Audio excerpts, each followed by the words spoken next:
Gisikop ang lalaking 31 anyos human giingong namatid ug misukol sa usa ka naka-off-duty nga pulis. Gisita kini tungod kay pasakitan na unta ang usa ka babay sa may public beach resort sa Barangay Poblasyon, Talisay City.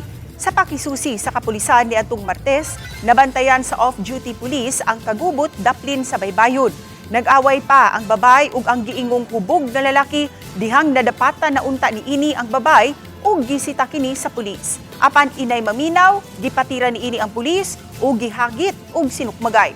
Bisan kung nagpaila na ang pulis, giingong misamot ka agresibo ang 31 anyos nga si alias Tony Boy, hinungdan nga bibunot sa iyang armas ang off-duty nga pulis ug mimando sa sospek nga mukalma.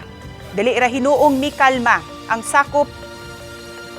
Dali rang naalarma ang mga sakop sa Talisay City Police ug nasikop si Tony Boy. Gipasakaan og kasong direct assault against agent of person in authority ang dinakpan.